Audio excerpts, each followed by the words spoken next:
Je voulais partir sur ça. On attrape des prédateurs de Thibaut Inchip. Je like la vidéo parce que j'aime bien Thibaut quand même. C'est parti. À peu près 4% de la population, il y a une attirance pédophilique. Voir des enfants se faire violer au quotidien. 4%. Bien, ça a un impact. La maman, elle a pris 17 ans de prison, sachant que le maximum, c'est 20 ans. Dans cette vidéo, tu vas nous présenter 2 enquêtes. Tu as une première enquête qui va concerner quelqu'un qui va rentrer en contact avec des mineurs pour essayer d'obtenir du contenu, donc des mineurs qui vont finir par se mettre à nu et ensuite avoir des actes sexuels envers eux-mêmes ou potentiellement avec d'autres personnes. Le deuxième dossier va concerner un adulte qui était nu avec 2 jeunes adolescentes, donc on a pu l'identifier. C'était un couple qui vivait là avec un enfant de 3 ans qui se faisait abuser et c'était 2 semaines avant. Eh bah putain, ça commence bien. Aujourd'hui, on a rendez-vous à la gendarmerie et plus précisément à l'unité nationale de police judiciaire. Nous sommes dans les locaux du Centre national d'analyse Oh, tous les badges, j'en veux un. d'images Putain, le setup, l'écran incurvé et tout, je veux le même. pédocriminelles de l'unité nationale cyber. Nous allons rencontrer Régis qui analyse ces images horribles dans le but de protéger les victimes et d'arrêter les prédateurs. Affaire numéro 1, 500 victimes sur Skype. On va désinstaller Skype maintenant. Il y a une victime qui a déposé plainte, un jeune garçon qui s'était fait accrocher sur Skype. Il avait quel âge? 12 ans. Heureusement, en fin de compte, il est allé dire à ses parents, mince, j'ai fait une bêtise, je me suis foutu nu et puis j'ai envoyé les photos à quelqu'un. Heureusement, il a eu ce bon réflexe, donc ils sont allés déposer plainte, l'unité locale a pris en compte. Ils sont à la gendarmerie. Ils ont commencé à identifier le mis en cause, qui était en contact avec lui et qui l'avait forcé à se mettre tout nu et à envoyer des photos de lui. Quand le mis en cause a été interpellé, qu'ils ont regardé son ordinateur, ils se sont rendus compte qu'il n'y avait pas que ce gamin-là. Il y en avait beaucoup sur leur secteur On a connu un petit peu ça sur le serveur Discord, hein, rappelez-vous. et aussi un peu partout en France. Et Je suis même allé voir un policier pour ça, qui a fait d'ailleurs une vidéo en expliquant un peu comment les prédateurs procédaient. Et environ, on était dans les 500 contacts Skype. Sur une des conversations Skype de ce dossier-là, une petite jeune fille qui était en échange avec lui. Et en fin de compte, le gars entend derrière la voix d'un petit garçon. Donc il dit, bah c'est qui? Elle dit, bah c'est mon petit frère. C'était en pleine nuit. Hein. Et il dit, ah bah va le chercher, puis tu t'occupes de lui. Donc elle a fait, bah non, ah non. Et puis il finit par lui faire peur, lui mettre la pression. Donc elle se lève, elle ouvre la porte de sa chambre et là elle croise son papa. Il lui dit, bah tu fais quoi? Elle fait, bah non, mais j'allais aux toilettes, puis elle retourne dans sa chambre. Donc elle a attendu, son papa est retourné se coucher, elle est allée chercher son petit frère et malheureusement elle a fait tout ce que le gars lui demandait. Et elle a masturbé son petit frère. Elle avait quel âge? Elle avait Oh putain de merde. 10 ans. Il faut savoir qu'en France, même si toi tu n'es que de l'autre côté, tu n'as fait que lui dire qu'il faut qu'elle fasse ça, si c'est sous contrainte, et du coup quand c'est une mineure c'est sous contrainte, et ben c'est reconnu comme du viol. Du coup, cette personne-là a été interpellée. Qu'est-ce qu'il en est ressorti du coup? C'était surtout l'analyse de toutes ces conversations Skype qui a été faite à notre niveau. En local, oui, ils ont analysé, bon, il y a une expertise psychologique de la personne pour savoir pourquoi est-ce qu'il fait ça. Le but c'est de comprendre ce qui l'a amené à contacter des mineurs. Cette personne a été condamnée. Il est Pour moi, ça c'est à vie. Il n'y a pas de discussion possible. Condamnation à vie. pas encore condamné complètement, parce qu'en fin de compte, il a eu une petite condamnation par rapport à des faits, mais il y a encore tout un tas de dossiers, parce que je te disais, il y a plus de 500 victimes. Mais nous, en fin de compte, on continue à travailler sur ce dossier, parce qu'on ne veut pas laisser les autres victimes de côté. Donc on continue à analyser le contenu pour essayer d'identifier ces victimes-là. Le dossier ne sera pas prescrit, puisque c'est après la majorité de la victime. Donc on est toujours en mesure de pouvoir travailler sur ce contenu-là, pour pouvoir identifier ces victimes-là. Si malheureusement il n'y avait que des discussions, donc ce qu'on appelle nous le grooming ou le pédopiégeage, où en fin de compte c'est la phase un peu floue. Il n'y a pas de passage à l'acte concret. Voilà, et c'est en fin de compte quand tu Le es grooming, on en a parlé aussi de ça. sur la phase où c'est juste de la discussion. On avait par exemple des gamins qui étaient sur Coco par exemple. Coco est un site qui crée la polémique. Et pour cause, la Vous connaissez Coco les gars? Moi je connais pas. Le chat sans inscription. Coco. Homme, femme, âge, code postal. Ah tu dois mettre ton code postal en plus. plateforme vient d'être fermée sur décision du parquet de Paris. En avril dernier, 11 hommes ont été jugés pour avoir eu des relations sexuelles avec une adolescente de 13 ans. Ouais. Et là, tu avais des gars en face qui étaient là. Non, mais qu'est-ce que tu fais là? C'est dangereux, il y a plein de pédophiles. Pour créer aller une au rendez-vous. confiance Voilà, et c'est tout. ça. Tu as le rôle de l'éducateur qui veut dire non, fais attention à ce que tu fais sur Internet. Certains qui s'en moquent complètement. En fait, tout ce qui les intéresse, c'est de penser discuter avec un mineur pour malheureusement se masturber en face. Il y a à peu près 4% de la population qui a une attirance pédophilique. Pas sexuelle nécessairement, mais qui trouve qu'un enfant est beau. C'est pas pour autant qu'il passera à l'acte Bah, plus 4%, c'est ce qu'on sait. Si ça se trouve, il y a plus que 4%. Hein. ou qu'il va vouloir agresser l'enfant ou qu'il va vouloir qu'il y ait des rapports sexuels, mais il trouve juste que l'enfant est beau. C'est considéré comme une maladie ou... C'est une déviance sexuelle au même titre que toutes les autres, donc c'est une paraphilie. Donc c'est pas une maladie au sens qu'on entend tous parce qu'il n'y a pas Je vous vois venir le chat parce qu'il a mis le mot déviance. Ne mettez pas, c'est pas une déviance. Ok, c'est bon, je vous vois venir. Ne faites pas la blague. de médicaments. Et donc du coup c'est pour ça aussi que c'est compliqué à pouvoir éviter que la personne recommence. Et c'est pas considéré comme un crime du coup de demander des photos déjà à des mineurs? Quand tu vas demander la photo, oui, mais toute la phase d'approche avant, où tu ne fais que discuter, en fin de compte, bah, ça fait partie de la liberté d'expression. C'est la problématique qu'il y a eu avec Damien Vives, donc le réalisateur de BD. Le dessinateur de 41 ans, Quoi comparé jusqu'à mercredi pour fixation et transmission en vue de la diffusion d'images à caractère pédopornographique. Les 2 albums au cœur des débats sont La décharge mentale, qui parle d'un homme ayant des relations sexuelles avec de jeunes filles mineures, et Petit Paul, qui met en scène un enfant au pénis démesuré ayant des relations sexuelles avec des femmes majeures. Où est-ce qu'on était Petit Paul. Quoi? Mais c'est pour ça que des fois, il y a des gens qui appellent leur pénis Popol. C'est un lien avec ça? Vous avez déjà entendu cette expression? Ouais, j'ai sorti Popol ou des trucs comme ça, non? Putain de merde. Ah là, il y a tout qui se... Non, ça n'a rien à voir. Non, je pense pas. Oui, c'est un lien. Bon, Dans bref. l'art, où est-ce qu'on était dans le pédocriminel? Tu as plein d'artistes photographes aussi, où les photos elles sont légèrement orientées. Et en fait, tout ce flou-là, on est entre la liberté d'expression, l'artistique et autres. Pour nous, pour pouvoir juger, il nous faut malheureusement qu'il y ait Qui dit ça? Ouais, mais c'est bien plus vieux l'expression. Je te crois, qui dit ça. un peu plus. Donc, ne serait-ce que déjà la sollicitation de la photo, même si l'enfant ne va pas l'envoyer, on est déjà sur du concret. Ou la demande de rendez-vous, où le gars dit, oui, on se retrouve à tel endroit, je te ramène des sous, t'as pas d'iPhone, je te paye le dernier iPhone, puis on se retrouve à tel endroit, puis on ira faire un tour et on aura peut-être des rapports sexuels. Là, effectivement, on a du concret. Et ça permettra d'être jugé. Mais toute la phase juste avant, malheureusement, c'est pas évident de pouvoir matérialiser concrètement que la personne allait aller jusqu'à ce point-là. Est-ce que les plateformes collaborent facilement avec vous? Alors, ils vont répondre assez facilement. Ah, je sais pas quoi penser de ça. Je pars du principe que si déjà tu commences à avoir des conversations cheloues avec des enfants, déjà à partir de là, condamnation. Je suis désolé, hein. Il faut mettre des limites. Parce que souvent ils attendent que l'autre il passe à l'acte. Mais quand il passe à l'acte, c'est trop tard. Il y a une victime, elle aura des séquelles toute sa vie. Non, moi je punirais bien avant. Parce que déjà tout ce qui est prestataire américain, ils ont une obligation légale de transmettre tout ce qui est en lien avec les atteintes aux mineurs au NCMEC, donc c'est le National Center for Missing and Exploited Children. Donc c'est un organisme qui va centraliser toutes ces informations-là, qui va travailler avec les agences fédérales et locales et qui va transmettre tous les éléments aux autorités locales du pays concerné aussi quand c'est hors USA. Une vidéo qui va être envoyée sur une chaîne WhatsApp, parce que tu as ça aussi. Tu as les gens qui reçoivent une vidéo en disant attention, c'est affreux, il y a un enfant qui se fait violer, et qui après vont diffuser à tout le monde en disant attention, il y a cette vidéo qui circule, ça faut éviter. C'est tellement ça, ma soeur, la mentalité de la justice, il vaut mieux guérir que prévenir. C'est exactement ça. Faut faire un signalement juste en disant voilà, il y a ça, mais à méta. Donc eux, en fin de compte, ce qui va se passer, c'est qu'ils vont transmettre ça au NCMEC et qui lui va vérifier le pays d'origine du premier signalement et va transmettre aux autorités compétentes. Donc eux, s'ils le font pas en fin de compte et que les autorités américaines sont au courant qu'il y a quelque chose qui se passe, la société va recevoir une amende qui est tellement importante que du coup, ils vont aider. Les sites X sont-ils coopératifs? Alors ça, je pense que oui, à mon avis. Hein.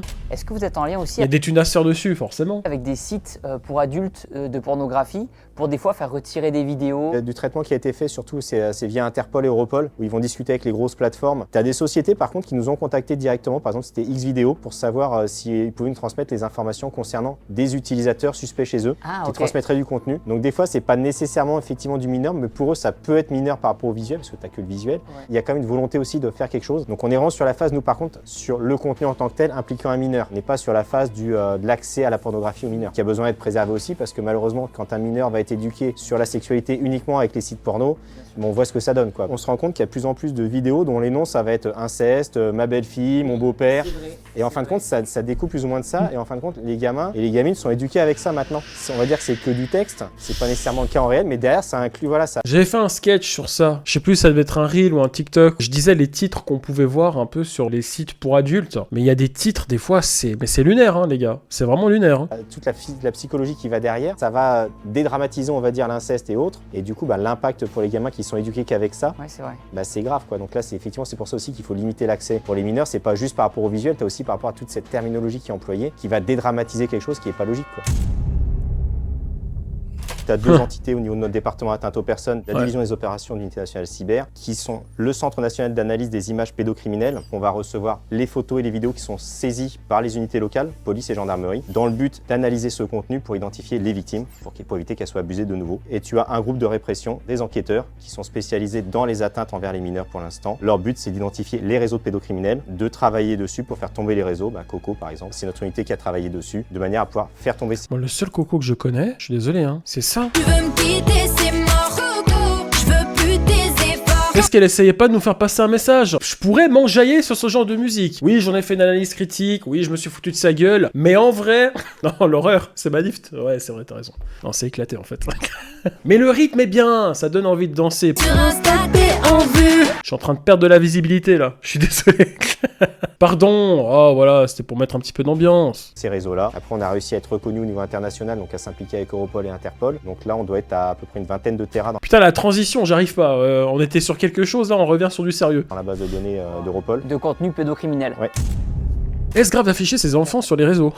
Ouais. Souvent sur les réseaux, on voit que beaucoup de personnes, les influenceurs et même pas influenceurs, montrent leurs enfants sur les réseaux, petits, à la naissance même, il y a des vidéos à la naissance. Qu'est-ce que tu as envie de leur dire à ces personnes-là qui montrent leurs enfants sur les réseaux? Je peux vous comprendre, parce qu'effectivement, c'est pratique pour envoyer aux grands-parents ou autres l'évolution de l'enfant. Moi, je l'ai fait avec les miens, mais quand tu vas sur Insta, TikTok ou autre et que du coup tout le monde peut y avoir accès, c'est dangereux. Les pédocriminels vont récupérer ce contenu-là. Déjà pour certains, rien que de voir un enfant habillé, ça peut les exciter. Mais après, maintenant, Moi, ça me choque. Hein. Pourtant, je fais énormément d'humour, je joue le personnage que vous connaissez tous, hein, en avant les histoires. Mais sérieusement, c'est un sujet qui me choque. Et j'arrive pas à comprendre les gens qui... Je peux comprendre que ce soit une maladie et tout, mais... J'arriverai jamais à m'y faire. Ce qui se passe de plus en plus, c'est que on a l'IA qui est là maintenant. Donc l'intelligence artificielle, c'est super, hein, ça nous aide pour beaucoup de choses. Il y a certains logiciels d'IA qui te permettent aussi de mettre à nu des personnes. Justement, de ces photos d'enfants qui sont reprises sur Internet et les enfants vont être mis nus. Du coup, tu conseilles aux parents de rien mettre par rapport aux enfants? Rien mettre, déjà éviter les visages. Et sinon, en fin de compte, vraiment restreindre leur réseau. Tous les parents le font, doivent prendre leurs photos de leur enfant. Non, c'est pas une maladie, c'est le diable incarné. Ouais. J'ai regardé un reportage qui parlait un petit peu de ça. Ouais, bon, bref, ça va être un long débat. Pendant le bain pour envoyer aux grands-parents. Et après, faut faire attention sur la manière dont ils les diffusent. Faut-il interdire Internet aux plus jeunes? Oui, on risque de perdre beaucoup d'audience, hein. Certains youtubeurs risquent de perdre beaucoup d'audience, moi aussi, hein. Mais oui, moi je serais pour l'interdiction. Voilà, je pense que je limiterai à 16 ans. Est-ce que du coup, c'est une solution d'interdire ces réseaux sociaux aux plus jeunes? Je pense pas que ce soit une vraie solution parce que malheureusement, on sait très bien comment ça se passe avec un enfant. Quand on va lui interdire quelque chose, il va vouloir le faire. Bien sûr. Qu'il y a un vrai contrôle, oui. Donc effectivement, il y a des systèmes qui sont mis en place. Tu as par exemple la Yubo. Limité à 15. Pourquoi 15? Parce que t'as 15 ans, c'est ça? Moi, je limiterai à 16, pour de vrai. Tu vas perdre bien 80% de ta communauté. Et je serai pas le seul, t'inquiète pas. Hein. Donc il y a une appli de rencontre, d'échange entre ados. Mais tu serais étonné que la plus grosse partie de la commu qui me suit, qui regarde mes vidéos, ils ont entre 20 et 30 ans. Je dis ça, je dis rien. Un vrai contrôle d'âge en place avec de l'arco facial à leur niveau, donc c'est pas une reco en tant que telle, donc t'as pas. Okay. Mais ils vont vérifier que le visage, c'est bien un vrai visage avec une vidéo, et du coup t'as la pièce d'identité, donc c'est comparé, tout est comparé, et ils sont en mesure de déterminer si tu es dans la tranche d'âge qui correspond ou pas pour rentrer sur l'application. Interdit complet, de toute façon ça marche. Une communauté de darons, oh, ça va, darons, 20, 30 ans. En plus maintenant, il y a de moins en moins de natalité, les gens font moins d'enfants, donc entre 20 et 30 ans, il n'y a pas beaucoup de gens, enfin de parents qui ont 20 et 30 ans. À l'époque, ça se faisait très vite, les enfants. À partir de 16 ans, il y a déjà des gens qui devenaient parents. Maintenant, en dessous de 25, c'est de plus en plus rare. Il faut éduquer les enfants en fait. C'est ça, de toute façon. Ouais, c'est l'éducation des enfants, des parents aussi sur les vrais risques. Oui, effectivement, il y a des gens qui vont vouloir rentrer en contact avec leur gamin. C'est comme quand tu vas apprendre à ton enfant à traverser la rue. On va lui apprendre qu'il ne faut pas qu'il discute avec n'importe qui, il ne monte pas dans la voiture de quelqu'un qu'il ne connaît pas. C'est exactement pareil sur Internet.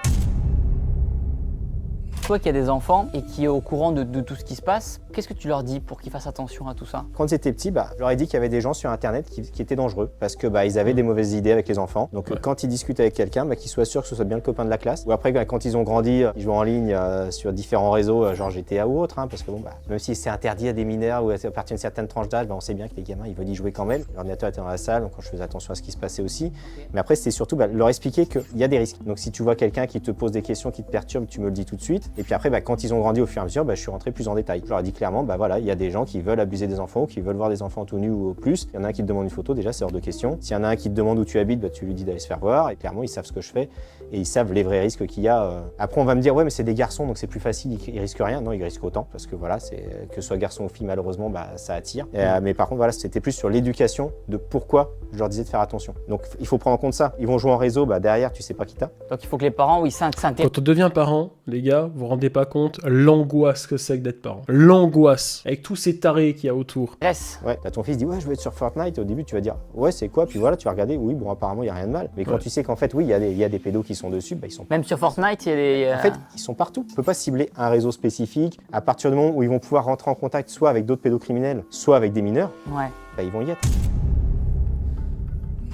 Des fois, les filles, par exemple, vont envoyer des nudes à leurs copains, sauf que des fois, il y a une séparation et des disputes. Le jeune homme fait pression sur la fille en disant je vais diffuser dans tout le collège, le lycée, la photo de toi. La fille ou le garçon, par honte, des fois, peut décider de se suicider aussi. Ça peut aller très très loin, oui. Ça peut être soit, malheureusement, continuer à aller plus loin et répondre toujours à la sollicitation de la personne. Et ça peut être aussi parce qu'il se sent qu'il est enfermé complètement, que pour lui, il a merdé, il a fait quelque chose qu'il fallait pas et qu'il n'ose pas en parler. Et du coup, il va s'isoler complètement, aussi bien dans la bulle familiale que même à l'école ou autre. Pour les filles que ça concerne, comment elles doivent réagir? Alors déjà, le premier truc à faire, c'est dépôt de plainte, même si elles ont fait une bêtise, entre guillemets. Qu'elles n'aient pas honte. Il faut pas qu'elles aient honte parce que de toute façon, en disant j'ai fait une bêtise, ok, j'ai envoyé une photo nue, fallait pas, c'est pas bien, mais voilà. Déjà, c'est entre guillemets. Cette vidéo est remplie de mots que Twitch n'aime pas. C'est vrai, mais en même temps, c'est une bonne vidéo, c'est pour la bonne cause, c'est de la prévention, c'est intéressant. Mais je cautionne pas Twitch.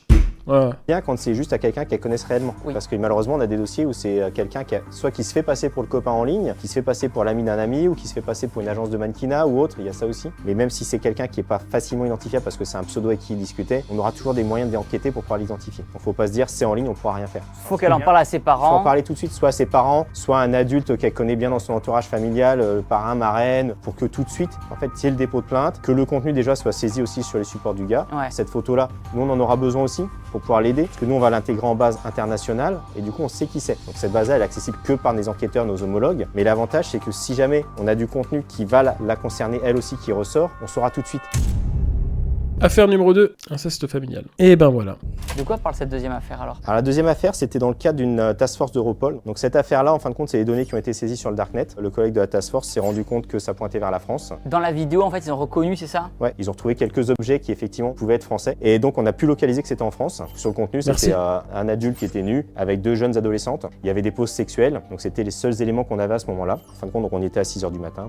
C'était un couple qui vivait là avec un enfant de 3 ans. On ne savait pas si la femme du couple était impliquée ou pas. Donc la procureure avait dit vous placez les deux en garde à vue. Donc ce petit garçon de 3 ans. Donc en fait on a passé 1 heure avec un collègue à discuter avec ce petit garçon qui parlait super bien pour son âge. Donc ensuite il a été pris en charge par les services sociaux. Et ce qui s'est passé c'est qu'on avait un collègue d'Europol qui était présent pour analyser le contenu aussi. On avait 2 NTech, donc nos enquêteurs spécialisés sur Donc ils se l'analyse. connectent sur les ordinateurs, Voilà. les téléphones. Ils récupèrent les ordinateurs, les téléphones, ils analysent tout ça. Et en fait, à 18h, j'ai le collègue d'Europol qui me dit Régis, viens voir. Et en fin de compte, il me montre une vidéo de ce petit garçon qui se faisait abuser. Et c'était 2 semaines avant. Donc là, il y a tout l'impact psychologique, comme tu disais, par rapport justement. C'est de se dire mince, on a mis trop de temps à monter le dossier. À cause de nous, ce garçon s'est fait violer. Et il se faisait abuser par ses parents.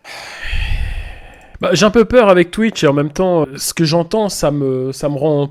Waouh, c'est difficile, hein. Ouais. Et là, du coup, mince, on a merdé, c'est notre faute, quoi. Et en fin de compte, le collègue me dit non, mais attends, parce que de toute façon, on a d'autres vidéos. En fin de compte, depuis ces 3 mois, ce petit garçon se faisait abuser par ses parents. Donc on a tout ce délai. Donc là, on se dit bon, ok, donc il y a tout un changement procédural là, par contre, parce qu'on passe sur du criminel avec des actes, l'implication de la mère, parce qu'on avait des vidéos l'impliquant elle aussi. Mais dans l'analyse technique, on a vu aussi qu'ils abusaient tous les deux une autre nièce. On a eu 2 nièces qui ont été impliquées en tant que victimes et le petit garçon aussi. C'est dingue de se dire que c'est pas forcément le profil du cinquantenaire dans sa chambre tout seul, ça peut être aussi un couple. Par défaut, il n'y a pas énormément de femmes qui sont impliquées. Généralement, ce ne sont pas des femmes qui sont seules, ça va être effectivement des femmes en couple. Leur ligne de défense pour beaucoup, ça va être parce que elles sont manipulées par leurs hommes ou sous l'emprise de l'homme. Après, il y en a certaines, c'est parce qu'elles ont l'intérêt aussi, elles ont cette attirance, parce que ça ne touche pas que les hommes d'avoir les attirances. Comment tu peux justifier l'acte en disant j'ai été manipulé tout autant fautif que l'homme? Là, pour le coup, là, je dis ça. Attirance physique envers des mineurs. Pour tout le monde, de se dire qu'une maman va faire quelque chose à un enfant, c'est pas entendable. Mais malheureusement, si, il y a beaucoup de dossiers avec des femmes agresseurs et des femmes qui abusent d'enfants. Les parents, du coup, on sait combien de temps ils ont pris de prison? La maman, elle a pris 17 ans de prison, sachant que le maximum, c'est 20 ans. Et le papa, 19 ans. Donc C'est pas assez. on est quand même sur un jugement qui a été assez important, en cohérence avec ce qu'ils ont fait. Bien sûr. Et puis le gamin, il sera traumatisé toute sa vie, voilà. Et peut-être qu'il deviendra lui aussi un espèce de psychopathe. Souvent les psychopathes, c'est un peu comme ça, hein, qu'ils deviennent, qu'ils arrivent à ce stade. Comment les prédateurs procèdent-ils?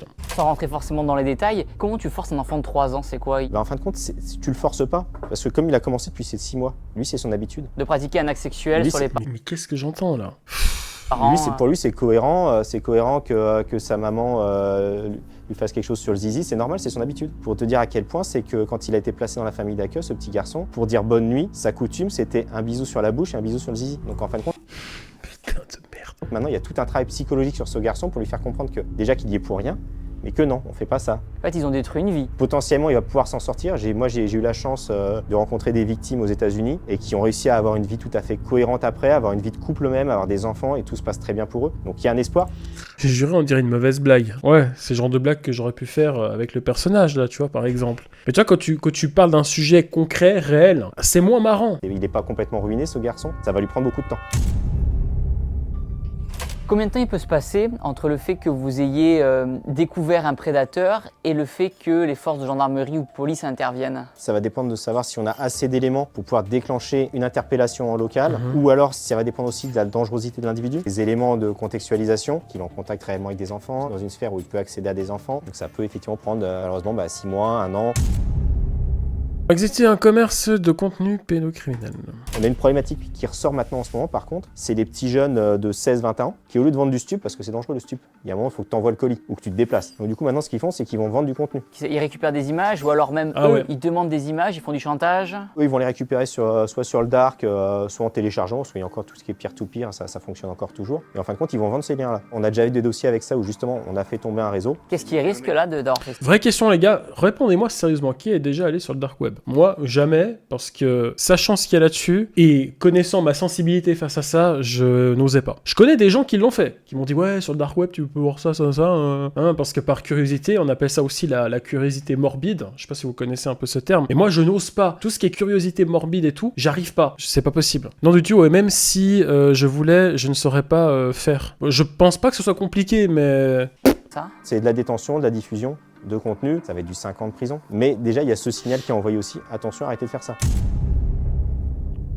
Il y a plein de communications sur ce qu'on fait, c'est pour ça qu'on va pas trop loin dans l'explication de notre Oui, capacité. c'est pour ça que tu restes flou un peu. Voilà, bien parce sûr. que sinon, en fin de compte, ils vont se servir de ça parce qu'ils savent très bien. Ils suivent les jugements, ils suivent les enquêtes, ou alors ils se parlent entre eux. Quand le gars s'est fait choper, il va dire oui, je me suis fait choper à cause de ça. Donc les autres vont se mettre à jour en disant attention, il faut qu'on se protège. Les prédateurs en ligne donnent des conseils. Oui, et Comment piéger des gamins. ils se donnent des conseils sur comment aborder un gamin, surtout pour ceux qui veulent passer au physique et agresser les enfants sexuellement. Bon, pour eux, c'est pas de l'agression, hein, c'est de l'éducation, c'est bénéfique pour l'enfant. C'est ce qu'on appelle un regroupement de fils de pute. Ouais, mais non, mais à un moment donné, il faut dire les termes.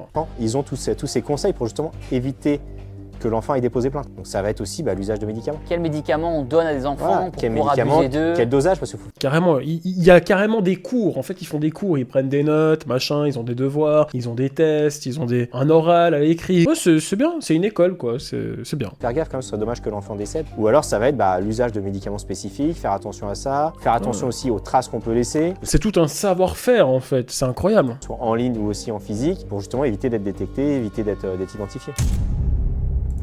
Alors, comment prendre du recul face à ces images? Ah putain, et moi, malheureusement, j'étais confronté à ça, vous vous rappelez, je vous en ai parlé, et il m'a fallu du temps pour m'en remettre. Enfin, il m'a fallu du temps, il m'a fallu quand même, je dirais, 2 mois et quelques. Toi, tu es confronté quotidiennement à ce genre d'images pédopornographiques. Comment tu prends du recul vis-à-vis de tout ça? Je te reprends juste sur le terme, on va éviter de dire pédopornographique, on va parler Déjà parce qu'on est sur Twitch, merci. de pédocriminel ou de contenu sexuel d'exploitation de mineurs de manière à éviter, Que des mots dangereux.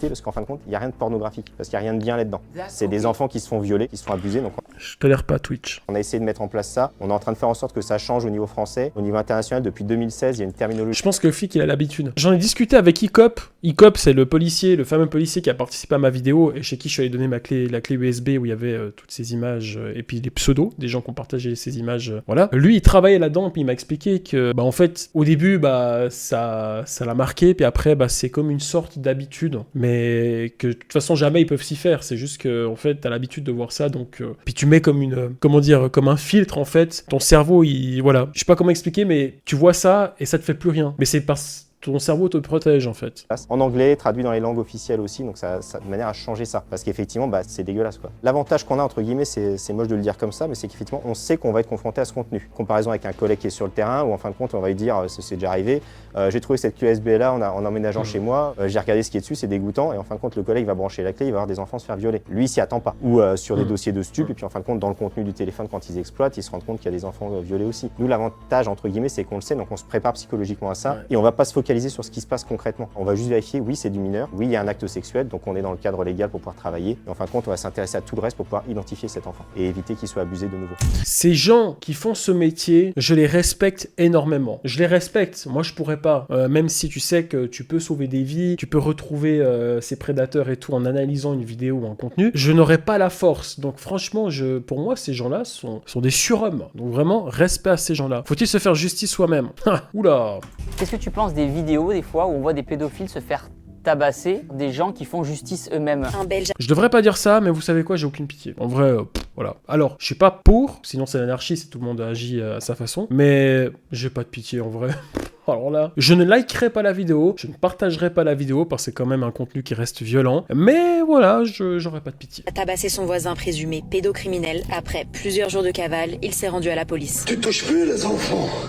Hein, tu vas encore toucher mon fils, espèce de pédophile de merde. Déjà, la problématique, c'est putain, j'ai peur pour Twitch. Et de toute façon, tu peux pas te faire justice toi-même. Ils méritent d'être jugés, d'aller au tribunal. Ceux qui vont faire le tabassage, parce que malheureusement c'est ça. Déjà, ils sont pas sûrs qu'en face ce soit vraiment un pédophile. Deuxièmement, eux, ils ont rien subi. Donc en fin de compte, il n'y a pas vraiment de justice. Ouais, et encore pour certains, c'est juste une justification pour aller tabasser du monde, ou pour leur piquer le téléphone, ou piquer de la thune, ou récupérer quelque chose. Je peux comprendre que les gens veuillent aider à identifier les pédophiles, à ce qu'ils soient jugés. Les méthodes, malheureusement, sont pas les bonnes, parce que la plupart de ces victimes-là, déjà, nous, on n'est même pas au courant. Donc ils seront pas suivis. Et si ça se trouve, ça peut être un vrai pédophile qui a abusé des enfants, qui va soit se suicider, et du coup, on saura pas ces victimes-là, elles seront pas prises en compte, reconnues en tant que victimes. Soit, en fin de compte, il va disparaître et on pourra jamais le choper. Tu as des associations qui vont les traquer en se faisant passer pour des gamins aussi en ligne et qui après vont faire un signalement au magistrat. Je suis pas spécialement pour non plus parce que, en fin de compte, on sait pas quelles sont leurs manières de travailler. Ils ont pas tous les éléments qui sont nécessaires pour pouvoir ensuite que le dossier passe en justice correctement. Ça va être bancal et du coup, malheureusement, la procédure pourrait casser et pas aboutir. Le gars sera libéré et puis après, du coup, il va se protéger. Agir comme ça peut l'empêcher d'être vraiment jugé. Puis d'être détecté pour des faits supérieurs. Si tu t'intéresses que à ce dossier-là, tu vas pas analyser le contenu suffisamment et tu vas pas vérifier si potentiellement t'as pas des photos de lui en train d'abuser d'un gamin. Ou tu vas pas vérifier s'il est pas dans l'entourage de gamins, s'il a pas potentiellement agressé des gamins. C'est des dossiers qui arrivent.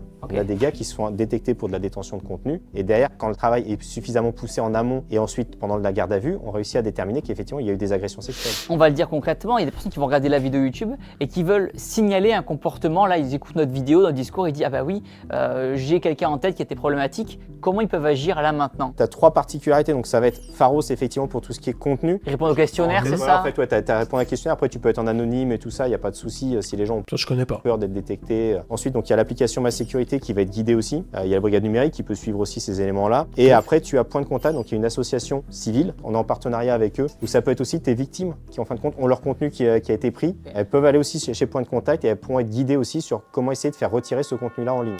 Très intéressant en tout cas. Quelle est l'évolution du contenu pédocriminel? Toi, tu fais ce métier-là depuis 2008. Est-ce que le contenu pédocriminel augmente sur les réseaux? Est-ce que ça stagne? Est-ce que ça diminue? Est-ce que ça évolue? Comment tu vois cette tendance aujourd'hui en 2025? Le contenu en tant que tel qui va être diffusé, tu en auras plus. Il y a une augmentation sur le volume de contenu qui est diffusé parce qu'effectivement, tu as plus de capacité de diffuser. Il n'y a pas nécessairement plus d'enfants qui sont violés. Pas plus de victimes? Il n'y a pas nécessairement plus de victimes. La seule particularité, malheureusement, d'un point de vue spécifique, c'est qu'on a plus de facilité d'avoir accès à ce contenu et donc de pouvoir identifier ses victimes. Parce qu'avant, ce qui se passait, c'est que l'enfant était violé, il n'y avait pas de contenu, donc on ne le savait jamais. Tant qu'il n'y a personne qui déposait plainte, tant qu'il n'y avait pas un signalement qui était fait sur la personne, on ne pouvait jamais le savoir. En soi, ça a toujours existé, mais aujourd'hui, il y a des preuves concrètes. Oui, ça a toujours existé. Même avant, en fin de compte, ce qui se passait, c'est que les photos et les vidéos, ils imprimaient des magazines quand c'était pas encore complètement illégal. Tu avais des magazines qui étaient imprimés, de mannequinat, de modeling d'enfants. Il se passait ça sous le manteau, ils allaient dans les sex shops et puis tu avais un rayon qui était caché où les gars ils se mettaient des annonces dans les journaux pour dire. Ça a toujours existé. Ça a toujours existé parce que de toute façon, c'est une déviance sexuelle qui a toujours été là. Le seul truc, c'est que maintenant,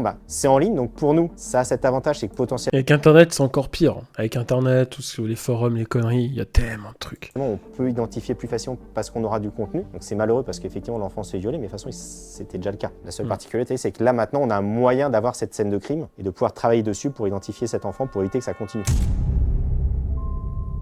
À quoi ça ressemble, toi, une journée type? Ça va être déjà un petit café pour discuter avec l'équipe, savoir comment ça se passe, comment ils vont aujourd'hui. Être sûr justement qu'il n'y en ait pas un qui soit pas en forme pour pouvoir du coup le préserver. Les enquêteurs, ils vont être sur leur dossier en cours, essayer de faire avancer. Est-ce que quelqu'un ça doit pas être un métier facile. Franchement, je les respecte énormément. a besoin d'un coup de main sur tel dossier pour être sûr que le dossier aille plus vite? Chacun a un ou deux dossiers à gérer en tant que directeur d'enquête. Mais par contre, ce qu'on va éviter, c'est qu'il soit tout seul. Parce que sinon, il va être noyé, il va pas pouvoir faire ce qu'il faut. Et après, les analystes, c'est 6 heures sur la journée de traitement d'images et vidéos. Régis, ici, on est dans ton bureau. T'imagines 6 heures de traitement d'images et de vidéos, 6 heures. Mais moi, juste entendre parler, moi quand j'entends parler ce monsieur, quand j'entends ce monsieur qui nous explique un peu son métier et ce qu'il peut voir et tout, déjà ça me rend pas bien. Donc des images pendant 6 heures ou des vidéos, non, laisse tomber. Non, c'est pas possible. On voit qu'il y a pas mal de peluches, Bart, les Simpsons, Stitch. Pourquoi il y a ce côté un peu enfantin dans ton bureau? C'est un peu notre manière de décompresser. Il y a quelques peluches aussi qu'on voit, c'est les peluches Europol ou Interpol ou certains homologues étrangers qui font ça aussi. Ça faisait du bien des fois pour couper un peu. Ouais, c'est ça, pour en fait avoir autre chose à regarder qui était moins stressant. Et puis du coup, on a pris cette habitude. Imaginez cet homme est père de famille, enfin je crois qu'il est papa.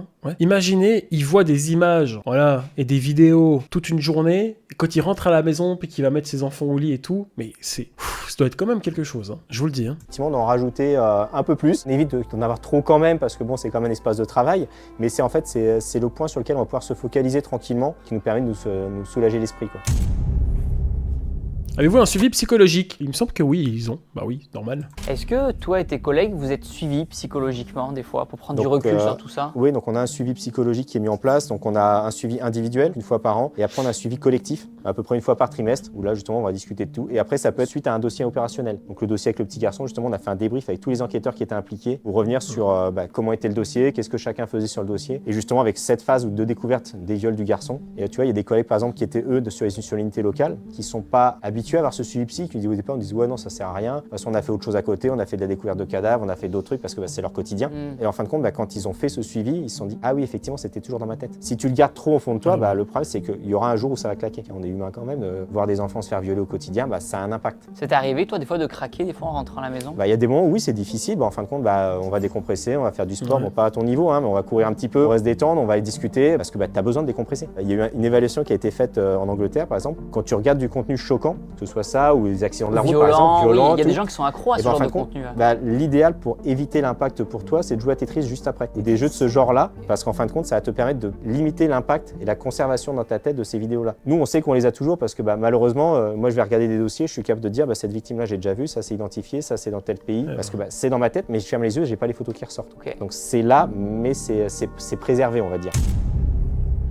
C'est quand même très touchant, ce genre d'interview. J'aime beaucoup. Combien de personnes travaillent-ils ici? Et ici, à l'unité nationale cyber, vous êtes combien à traiter les images au quotidien? Donc au niveau de l'unité nationale cyber, on est 3 analystes, 2-3 personnels pour traiter le contenu pour la police gendarmerie. Et on a 5 enquêteurs pour travailler sur la traque des réseaux pédocriminels. Ça donne l'impression qu'on n'est pas nombreux. Donc on a par contre le réseau des antennes de l'unité nationale cyber, aussi bien en métropole qu'en outre-mer. On a à peu près 10 000 personnes qui sont formées, donc ça te fait un volume assez important de personnes de manière à pouvoir gérer ce fil cyber. Donc ça nous permet d'avoir des gens qui sont formés, avec qui on échange régulièrement, donc qui ont les mêmes capacités techniques que nos enquêteurs, qui sont en communication avec nous, ils ont des moyens de transmission de contenu, qui sont formés sur l'analyse aussi pour pouvoir déterminer au plus vite si dans le contenu qu'ils vont avoir, ça peut concerner le mise en cause ou des victimes en local.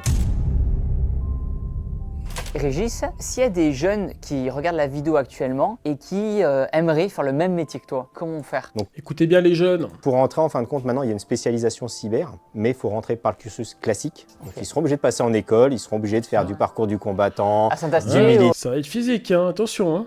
du Saint-Astier. Après, il y a des prédispositions, effectivement, les gens qui sont assez intéressés par le cyber. Comment t'en es venu à faire ce métier du coup, toi? J'ai un bac en optique, j'ai un BTS en automatisme, donc oui, il y a un petit peu de lien parce qu'il y a de l'informatique. Je suis sorti d'école, je me suis retrouvé en escadron de gendarmerie mobile. Je suis arrivé à Rosny-sous-Bois en centre de transmission, donc je gérais des messages. Donc oui, effectivement, il y avait de l'informatique. Et puis j'ai passé mon diplôme d'officier de police judiciaire et j'étais avec des gars de la cyber et j'ai dit tiens, ça a l'air intéressant parce qu'en fait, c'est parce que j'ai échangé avec eux. Et en fin de compte, quand j'ai postulé, on m'a dit il n'y a qu'une place, c'est au Centre national d'analyse des images pédocriminelles. Donc là, au début, c'est quoi ça? Qu'est-ce que c'est? De quoi on parle? Et en fin de compte, j'ai commencé là et puis je me suis dit je veux rien faire d'autre, quoi. Un passionné en plus. C'est incroyable, hein. Est-ce que tu te sens utile? Franchement, cet homme est très utile. Je sais pas si vous êtes d'accord avec moi le chat, mais toutes les personnes qui font ce genre de métier, pour moi, ils sont plus qu'utiles. Ils sont nécessaires en fait. Régis, toi, est-ce que tu te sens utile de par tes actions, ton métier? Au départ, quand j'ai commencé en 2008, j'avais l'impression d'être noyé dans la masse, où j'étais tout seul. Et à l'époque, c'était surtout les photos. Après, tu as les vidéos qui arrivent, donc là, c'est encore pire. Et en fin de compte, les fameux dossiers qu'on réussit à sortir, la reconnaissance à l'international aussi de nos capacités, parce que de participer à ces task force, ça veut dire qu'on a des capacités de travail qui sont reconnues. Donc tout ça, ça te permet aussi de te sentir utile. Légitime. Légitime, ouais. Voilà. Ce petit garçon qui, malheureusement, même s'il était déjà violé, on a quand même réussi à éviter maintenant que ça continue. C'est une petite victoire à chaque fois. Ouais.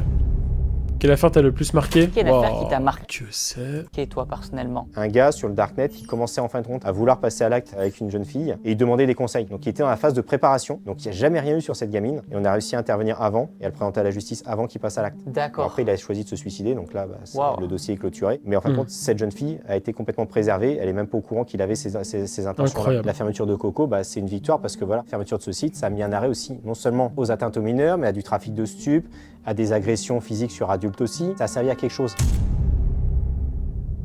S'il y a des personnes qui regardent la vidéo et qui sentent qu'ils ont cette déviance et cette attirance pour les enfants, qu'est-ce qu'on peut leur dire? Est-ce qu'il y a des sites pour les aider, des applications, des numéros de téléphone à appeler? Alors tu as plein d'associations, mais tu as en particulier le dispositif Stop, donc qui est une hotline, c'est totalement anonyme et ça va leur permettre Ok. d'être guidé et d'être aidé justement pour éviter ce passage à l'acte, être suivi et aidé psychologiquement à se restreindre, C'est à se anonyme. contenir. C'est totalement anonyme. Il n'y aura pas de dénonciation à la police, aux forces de l'ordre. C'est de la derrière. prévention. C'est vraiment de la prévention du passage à l'acte. C'est pour éviter. Ça, moi, je trouve ça bien, de mettre aussi en place un système pour les gens qui sont attirés par, malheureusement, les enfants, et puis qui osent pas en parler, mais qui veulent pas passer à l'acte, hein. Ça, je pense que, voilà, on sait que ça existe. C'est bien de mettre aussi en place des, je sais pas, on va dire un système où ils peuvent s'exprimer, et puis, il y a des gens qui les prennent en charge. Ce passage à l'acte parce que tu en as certains qui se sentent mal avec ça, qui savent qu'il faut pas et du coup c'est compliqué pour eux aussi. Potentiellement on a un pédocriminel ou quelqu'un qui va peut-être vouloir dévier, qui même de lui-même va contacter les services en disant j'ai besoin d'aide. Tu as ce dispositif qui va les aider justement à rester dans le blocage et ne pas passer à l'acte.